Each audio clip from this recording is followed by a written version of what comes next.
ప్రస్తుతం మనం తొర్రూరు మండల పరిధిలోని సోమారం గ్రామ పంచాయతీ పరిధిలో ఉన్నాం.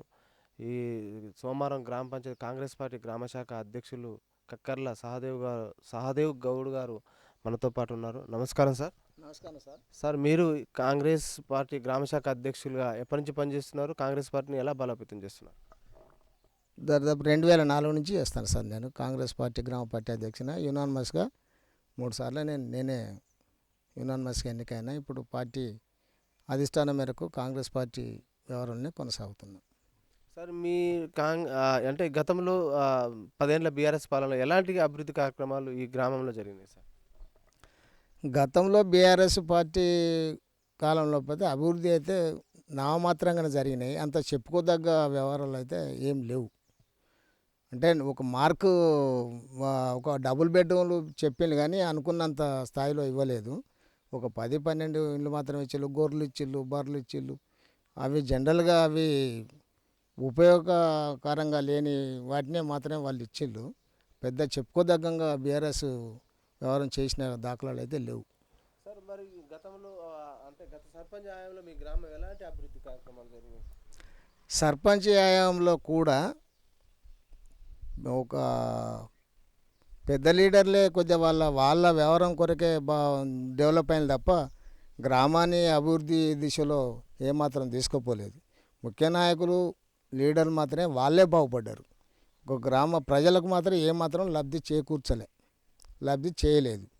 వాళ్ళేమైనా సీసీ రోడ్లు, జనరల్గా చెక్ డ్యాములు, ఏదో చెరువులు, కుంటలు అటువంటి వ్యవహారం చేసుకొని ఒక నాయకులే బాగుపడ్డారు తప్ప గ్రామ ప్రజలు ఏమాత్రం బాగుపడలే. వాళ్ళకు ఉపయోగకరమైన పనులు ఏం చేయలేదు. గతంలో ప్రభుత్వంలో డబుల్ బెడ్రూమ్ ఇల్లు కానీ రేషన్ కార్డుల పంపిణీ జరిగిందా సార్? రేషన్ల కార్డుల పంపిణీ అసలే జరగలేదు. గత 10 సంవత్సరాల నుంచి మాత్రం ఒక్క రేషన్ కార్డు కూడా ఇవ్వలేదు. ఈ బీఆర్ఎస్ గవర్నమెంట్ లోపల రేషన్ కార్డు ఇవ్వలేదు. డబుల్ బెడ్రూమ్లు కూడా నామమాత్రంగానే ఇచ్చిండ్రు. అవి ఏదో ఉండి లేనట్టుగానే ఒక 10 ఇండ్లు మాత్రం ఇచ్చిండ్రు. అవి కూడా పెండింగులనే ఉన్నాయి. అవి దాదాపు లాటరీ ద్వారా తీసిండ్రు. అవి పెండింగులనే ఉన్నాయి. ఆ రాజకీయాలకు అతీతంగా డబుల్ బెడ్రూమ్లు కట్టిస్తాను కానీ రాజకీయ నాయకుల లబ్ధి కొరకే వాళ్ళకు సంబంధించిన వ్యక్తులకే పెట్టుకున్నారు తప్ప మొత్తం గ్రామాన్ని నిరుపేదలను దృష్టిలో పెట్టుకొని వాళ్ళు ఏమాత్రం చేయలేదు సెలక్షన్. ఈ నియోజకవర్గం నుంచి గత ఎమ్మెల్యే ఓడిపోవడానికి కారణం ఏమైంది? గత ఎమ్మెల్యే ఓడిపోవడం కారణం ఏంటంటే ప్రజలను విస్మరించిండు. అసలు యాక్చువల్గా వచ్చింది ఏంటంటే ప్రజల నమ్మకంతోనే తెలంగాణని కేసీఆర్ కట్టబెట్టిండు. బీఆర్ఎస్ అయినా టీఆర్ఎస్ అయినా ప్రజలు ఏంటంటే మా తెలంగాణ మాకు వచ్చింది, మేము బాగుపడతాం అనే ఉద్దేశంతో ఆ తెలంగాణ ప్రజలు తెలంగాణ వచ్చే విధంగా కేసీఆర్కు వాళ్ళ అనుచరులకు కట్టబెట్టిళ్ళు. కానీ అభివృద్ధి లోపల శూన్యం ఉన్నది. ప్రస్తుతం కాంగ్రెస్ పార్టీ 6 గ్యారెంటీ అధికారం వచ్చింది. 6 గ్యారెంటీ ఎలా అమలు అవుతున్నాయి? సక్సెస్ఫుల్గా అమలవుతున్నాయి. ఎట్లా అంటే ఇప్పుడు మనం కళ్ళ కట్టినట్టుగా చూస్తున్నాం. ఫ్రీ బస్సు మహిళలు కూరగాయలకే అనుకోండి, తీర్థయాత్రలకు, మిగతా ఎక్కడికి పోయినా వాళ్ళు ఏమైనా ఫంక్షన్లు అయినా ఎక్కడికి పోయినా బస్సులో ఫ్రీగా ఫ్రీగా వస్తాను. పెళ్ళిళ్ళు అయినా ఏదైనా కానీ ఫ్రీగా వస్తాను. ఫ్రీ బస్సు ఒకటి. రెండోది ఏంటంటే చెప్పుకోదగ్గ విషయం, రేషన్ కార్డు సఫిషియెంట్గా ఊళ్ళే అందరికీ. ఎందుకంటే ఒక కుటుంబంలో సపోజ్ మాకే ఒక 2 పిల్లలు ఉండేతుంటే పాపకు అలాగైంది, అల్లునికి కలిపి మా బిడ్డకు 2 కలిపి ఒక కార్డు, మా కోడలకు మా అబ్బాయికి సపరేట్ కార్డు. ఒక ఇంటి లోపల ఒక్కొక్క కార్డు చొప్పున అందరికీ లబ్ధి చేకూర్చే విధంగా రేషన్ కార్డులు వచ్చినాయి. సన్న బియ్యం ఇస్తాళ్ళు.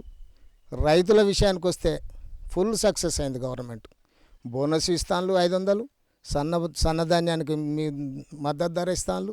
అన్ని రకాలుగా వాళ్ళకు రైతులకు చేదోడుగా వండుకుంటూ రైతును రుణమాఫీలు అయినాయి. ఈ రకంగా ఎన్నో అభివృద్ధి కార్యక్రమాల లోపల సక్సెస్ఫుల్గా సాగుతుంది.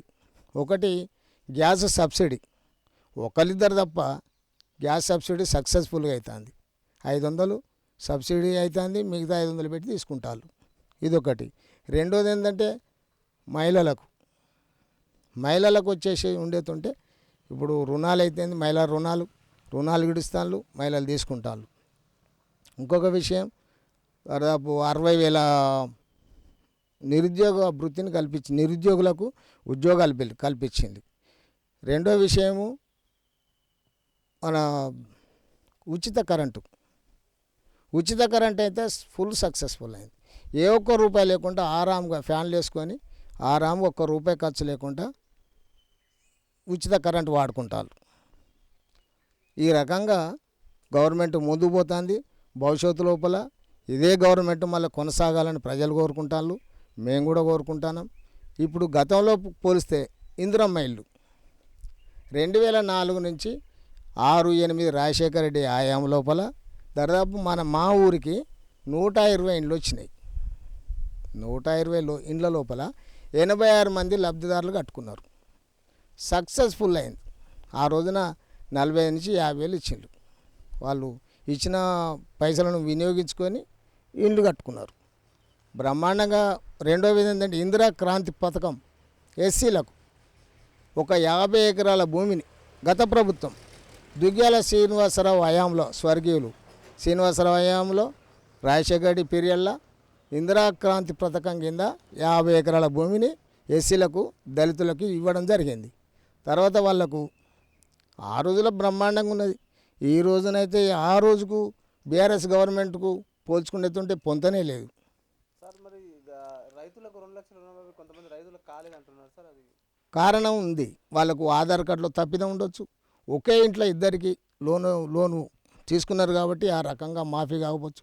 అది బ్యాంకు అధికారుల తప్పిదం ప్లస్ వీళ్ళు లబ్ధిదారుల తప్పిదం కూడా ఉండొచ్చు. దానివల్ల తప్ప దాదాపు అందరికీ 75 నుంచి 80% రుణమాఫీలు అందరికీ అయినాయి. సార్, ఇటీవల గ్రామ సభలు నిర్వహించారు. గ్రామ సభల్లో ఇందిరమ్మ ఇండ్లకు రేషన్ కార్డుల దరఖాస్తుల స్వీకరణ చేపట్టారు. ఇందిరమ్మ ఇండ్లు రేషన్ కార్డుల దరఖాస్తుల స్వీకరణలో వీటిపై ఎక్కువ దరఖాస్తులు వచ్చినాయి. పేదలకు నిరుపేదలకు ఎలా ఇందిరమ్మ ఇండ్లు కానీ రేషన్ కార్డుల పంపిణీ ఈ ప్రభుత్వం చేపడుతుంది? చాలామంది మాకు గూడు కావాలి, కూడు కావాలి. రేషన్ కార్డులు సక్సెస్ఫుల్, బియ్యం కూడా అన్ని సక్సెస్ఫుల్గా వాళ్ళు రేషన్ కార్డు ఒకరు చాలామంది అప్లై చేసుకున్నారు.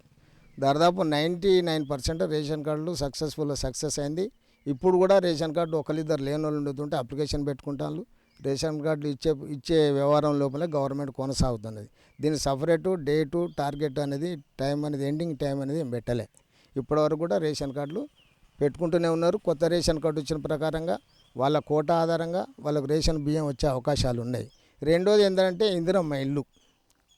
ఫస్టు మొదట విడతగా వాళ్ళకు ఒక గవర్నమెంటు ఎన్ని అప్పులల్లో ఉన్నా కూడా ఇంత బాధలో ఉండి ఇందిరమ్మ ఇల్లు కూడా లేని నిరుపేదలకు ఇందిరమ్మ ఇల్లు కట్టేయాలనే ఉద్దేశంతో ఇందిరమ్మ ఇల్లు కట్టేయడానికి ముందుకు వస్తాను. కాకపోతే ఏంటంటే ఊరికొక 50 ఇండ్లు ముదుగాలు ఇద్దాం, తొలుత ఇద్దాం. వాళ్ళకు అసలు నిరుపేద, వాళ్ళ భూమి లేని నిరుపేదలకు, వాళ్ళు ఇల్లు కట్టుకోలేని పరిస్థితిలో ఉన్న వాళ్ళకు ఒక 5 లక్షల ఆర్థిక సాయం చేసి వాళ్ళకి ఇల్లు కట్టించే ప్రయత్నం లోపల వాళ్ళే అధికారులు తీసుకుంటాను. వీళ్ళు ఏమైనా ఖాళీ ప్లేసు పెట్టుకొని వాళ్ళు ముగ్గు పోసుకుంటే దాన్ని క్యాప్చర్ చేసి దానిలో ఆన్లైన్ పంపించే ఏర్పాట్లు ఉన్నారు.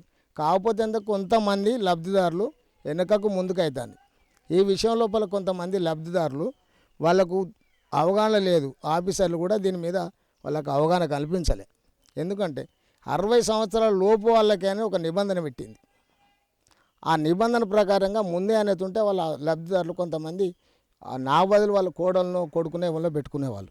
ఆ విషయం కూడా తెలియక కొంతమంది అందరు పెట్టుకున్నారు. కాబట్టి చాలా వరకు ఇప్పుడే మొదటి విడతగా కొన్ని ఇండ్లు స్టార్ట్ అయినాయి. క్యాప్చర్ కూడా చేసిండ్లు, ఆన్లైన్ పోయినాయి. సార్, ఈ నియోజకవర్గంలో యశస్విని రెడ్డి ఎమ్మెల్యే గారి ఆధ్వర్యంలో ఎలాంటి అభివృద్ధి కార్యక్రమాలు జరుగుతుంది? వాళ్ళ వంతు వాళ్ళ ప్రయత్నం చేస్తాను. కానీ ది గ్రేట్ లీడర్స్ ఇద్దరు. ఎందుకు అంటే ఇక మనం వాళ్ళ కష్ట సుఖాలను వాళ్ళను ఒకసారి చూస్తే బాధ అనిపిస్తుంది. ఎందుకు ఇప్పుడున్న జనరేషన్, ఇప్పుడున్న ప్రజల అభిప్రాయం ఏంటంటే వాళ్ళ ప్రజలు ఏంటంటే ఇప్పుడు దీన్ని వాళ్ళకు ఒక 50-75% చేసి వాళ్ళు ఆర్థిక సాయం అనుకోండి, మనం ఏదన్నా సాయం చేసినాక కూడా ఇంకో 20% వాళ్ళకు తక్కువ ఉంటే వాళ్ళు కొద్దిగా మేనేజ్ అయ్యే అవకాశాలు ఉన్నాయి. దీన్ని దృష్టి పెట్టుకు ఈ రోజున్న రాజకీయాలు చేయడం అనేది కష్టతరంగా ఉన్న తరుణం లోపల అయినా కూడా కష్టాలైనా నష్టాలైనా భరించడానికి ముందుకొచ్చిళ్ళు. వాళ్ళ సుఖవంతమైన జీవితాలను వదులుకొని ప్రజలకు సాయం చేద్దానే ఉద్దేశంతో వచ్చిళ్ళు. అయినా కొనసాగుతారు. ఎంతమంది ఏమైనా బీఆర్ఎస్ నాయకులు వాళ్ళ మీద బురద జల్లే ప్రయత్నం చేసినా కూడా వాళ్ళకి ఏం కాదు. ఇంకా ముందు ముందు మంచి కార్యక్రమాలు చేసుకుంటూ ముందుకు పోతూనే ఉంటారు. సార్, గత ప్రభుత్వ హయాంలో బెల్ట్ షాపులు కానీ వైన్స్ల నియంత్రణ జరగలేదు. విచ్చలవిడిగా మద్య అమ్మకాలు చేయడం, బెల్ట్ షాపుల మద్యం దొరకడం వల్ల చాలామంది అంటే తాగుడు బానిస వాళ్ళ కుటుంబాలు చిన్నభిన్నం అయిపోయినాయి. స్త్రీలు అయితే పుస్తలతాళ్ళు అమ్ముకునే పరిస్థితి కూడా ఏర్పడ్డది. మరి ఈ ప్రభుత్వంలో అయినా బెల్ట్ షాపులను అంటే నియంత్రణ జరిగే అవకాశం ఉందంటారా? ఉంది. అయితే అదే నెక్స్ట్ జరగబోయే స్టెప్ అదే. ఎందుకంటే వాళ్ళు సర్వే చేస్తారు అసలు దీనివల్ల ఎంతమంది మహిళలు ఇబ్బంది పడతారు. వాళ్ళు పొద్దునాక కూలికో నాలుగో పోయి వచ్చిన 10 రూపాయలు ఆడ లోపల ఇంట్లో దాస్తే భార్యకు తెలియకుండా భర్త తీసుకుపోయి తాగుడుకు బానిసాయి. వాళ్ళని ఏది ఉంటే గిన్నె ఉంటే గిన్నె అమ్ముకున్నాడు, చెంబు ఉంటే చెంబు అమ్ముకున్నాడు, తీసుకుపోయి అమ్ముకుడు తాకట్టు పెట్టి అమ్ముకునే పరిస్థితులు వచ్చినాయి. వాళ్ళు వెయిట్ చేస్తాను. ఇక ముందులో ఎక్సైజ్ సిఐ గారు కంప్లైంట్ చేసిళ్ళు. ఇక బెల్ట్ షాకులు తస్మాత్ జాగ్రత్త. రానున్న రోజుల్లో కేసుల పాలయ్యే పీడీ యాక్ట్లు పెట్టుకొని కేసుల పాలయ్యే పరిస్థితి ఉంది. కాబట్టి మీరు బెల్ట్ షాపుల మీద జాగ్రత్తగా ఉండాలి. మీరు తాగుడుకు బానిసాయి ప్రజలు కూడా అనవసరంగా ఎందుకు ఆరోగ్యాలు ఖరాబు చేసుకునే వ్యవహారం ఉన్నది. కాబట్టి గవర్నమెంట్ కూడా ఈ ఆలోచన ఉన్నది. ఇప్పుడు బెల్ట్ షాపులు ఊరూరుకు తీసేసే ఆలోచన ఉన్నది. వాళ్ళు కూడా దృష్టి పెడతారు. కాబట్టి ఇది సమయం కాదనే ఉద్దేశంతో ఉంటాను. సరే, స్థానిక సంస్థల ఎలక్షన్ ముగిసి సంవత్సరాల పైసలకి అవుతుంది. స్పెషల్ ఆఫీసర్ పెట్టినట్టు స్పెషల్ ఆఫీసర్ ఎవరో ఈ గ్రామ ప్రజలకు తెలియదు అంటున్నారు. దానివల్ల కేంద్రం నిధులు ఆగిపోయినాయి, గ్రామాల అభివృద్ధి కుంటుపడిపోయింది. ఎలక్షన్ ఎందుకు నిర్వహిస్తలేదు? స్పెషల్ ఆఫీసర్కు అసలు యాక్చువల్లీ చెప్పాలంటే ఆమె సిడిపో స్పెషల్ ఆఫీసర్ని పెట్టి ఆమెకు అవగాహన లేదు. దీని మీద గ్రామ పంచాయతీ మీద అవగాహన ఆఫీసర్నే పెట్టాలి.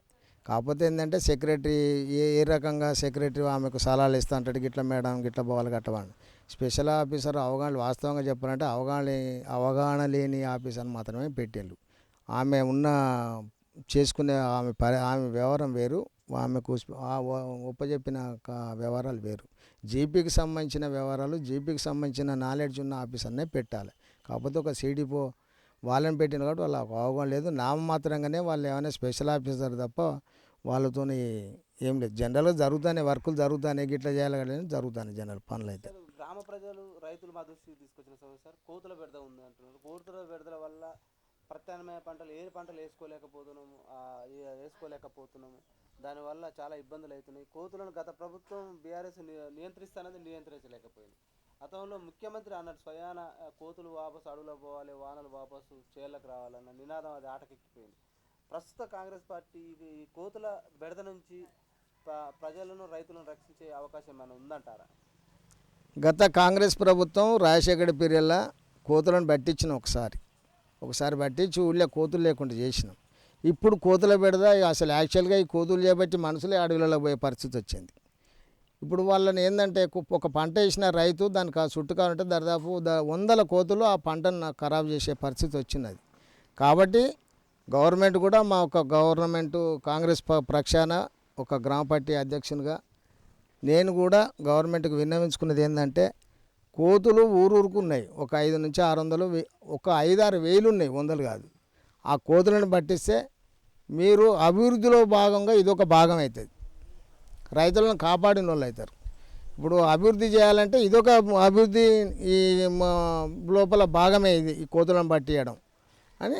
దానివల్ల కోతులను పట్టిస్తే మంచుకుంటుందని ప్రజలు కోరుతున్నారు. ప్రజల పక్షాన కూడా మేము కోరుకుంటాను.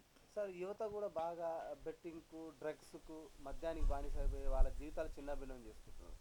యువతలో మార్పు రావాలన్నా, ప్రభుత్వాల నుంచి ఉపాధి కల్పన జరగాలన్నా ఎలాంటి చట్టాలు రావాలంటారు, ఎలాంటి ఉపాధి అవకాశాలు కల్పించారు? ఒక సీనియర్ నాయకుడిగా మీకు పేరుంది, మంచి సౌమ్యుడిగా ఈ ప్రజల్లో ఈ గ్రామంలో మంచి పేరుంది మీకు.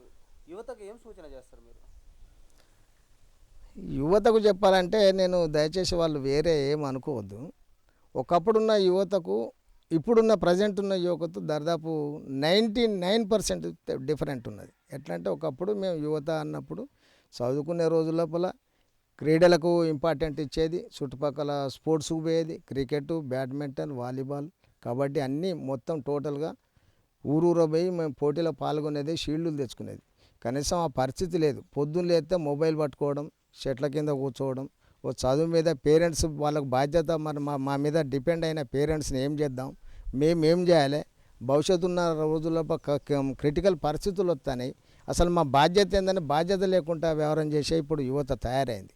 దానికి కారణం ఇప్పుడు ఈ మొబైల్ అనుకోండి, కొన్ని ఇప్పుడు ఈ యొక్క డ్రగ్స్ వ్యవహారానికి కూడా అలవాటు పడ్డారు. పొద్దున్న లేస్తే ఒక బీర్ తాగుదాం, బిర్యానీ తిందాం అనే ఆలోచన తప్ప నా మీద డిపెండ్ అయిన పేరెంట్స్కి వాళ్ళు ఏ విధంగా సహాయం చేద్దాం, అగ్రికల్చర్గా సహాయం చేద్దామా, లేకపోతే ఆయనకున్న ఉపాధి, ఆయన చేసే పని ఏంది, దానికి ఏ రకంగా సాయం చేద్దాం అనే ఆలోచన మాత్రం తక్కువ ఉన్నది.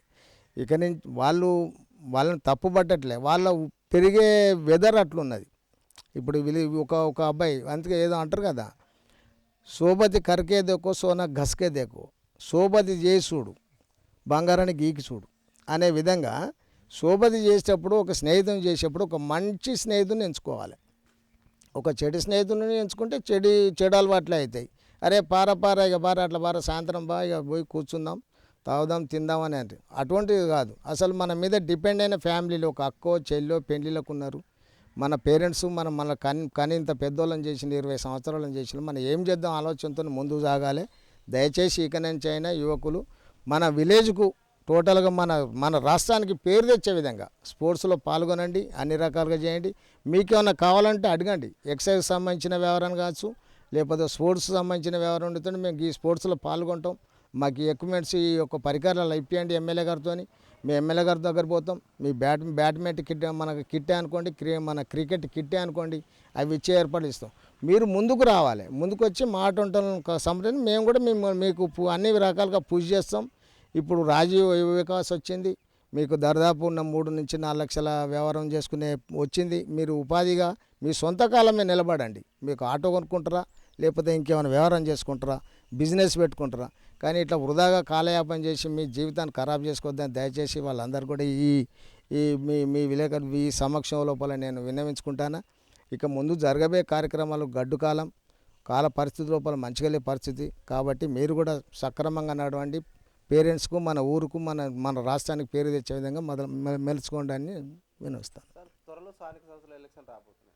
అంటే ఏ ఎలక్షన్ వచ్చినా కూడా రాజకీయ పార్టీలు ప్రజలను ప్రలోభాలకు గురి చేస్తున్నాయి. అది మద్యమా, డబ్బా, వగేర ఏదైనా ఇచ్చి ఈ ప్రజలను అంటే ఈ ప్రలోభాలకు గురి చేయకుండా ఉండాలంటే ప్రజల్లో ఎలాంటి చైతన్యం రావాలి, అలాగే ఎలాంటి వ్యక్తిని ఎన్నుకుంటే గ్రామాలు, దేశం బాగుపడుతుంది అంటారు? డబ్బు ప్రలోభాలంటే మా తాతల కాలం నుంచి కూడా పుల్లయ్య మరి ఏం సంగతి, ఇక మీ కులానికి మీ కుల సంఘం ఎంతమంది అంటే మేము 60-70 మంది ఉన్నా అంటే ఇగో నీకు బట్టు ఇగో 20,000 బట్ట అంటే ఇక సాలయ్యని దండం పెడతా అని 5,000 పంచుకునేది. నా అప్పుడు 5,000 10,000 తినేది. ఆవిడ వెనకడ సార పొట్లాలు అంటే పొట్లాలు తాగేది, ఏమని గుడిసెలో వాళ్ళు పండుకునేది. అట్లా జరిగేది. అయితే రానున్న రోజులు ఏంది అంటే ఇప్పుడు యువత కూడా నో చేంజ్. ఇప్పుడున్న ప్రజెంట్ కూడా పిల్లలు రండి, మీకు ఒక 50,000 1,00,000 ఇస్తాం, మీరు అందరూ ఒక గ్యాదర్ అయ్యి మీరు చేసి మీ ఖర్చులు మీరు తీసుకొని మీ ఊరు ఎటన్నా పోని, మీ ప్రజలు ఎటన్నా పోని, యూత్ను కూడా అదే డబ్బు మార్గంలో ఆశ చూపెట్టి వాళ్ళను కూడా వక్ర మార్గంలో నడిపించే ఏర్పాట్లే ఉన్నారు లీడర్లు, అంటే పెద్ద నాయకులు, డబ్బున్న నాయకులు. అసలు మనం ఏం చేస్తాం, వాడు మనకు డబ్బు ఇస్తాడంటే మనం నోరు ముంచడానికి అనేది మనం అర్థం చేసుకోవాలి. ఎదుటి ప్రశ్న వేయొద్దు అంటే వాడు మనకి ఏదో ఒకటి ఎరబెట్టి మన డబ్బులు ఇస్తాడు. కాకపోతే మనం ఏంటంటే మన జ్ఞానం, మన ఈ రోజుల్లో నవేడేస్ లోపల సోషల్ మీడియా ఎదిగింది, అన్ని రకాలుగా మనకు అంగులు ఉన్నాయి. దానికి అనుగుణంగా వారిచ్చే డబ్బులకు, వారిచ్చే వ్యవహారానికి మనం ఆశపడకుండా మంచి నాయకుడిని, మంచి వ్యవహారకర్తను, మనకు ఊరుకు ఉపయోగపడే వ్యవహారకర్తను మనం ఎంచుకోవాలి. దయచేసి ఈ విషయం కూడా వాళ్ళకు సూచన చేస్తున్నా, వ్యవహారం కాబట్టి నేను చేస్తున్నా.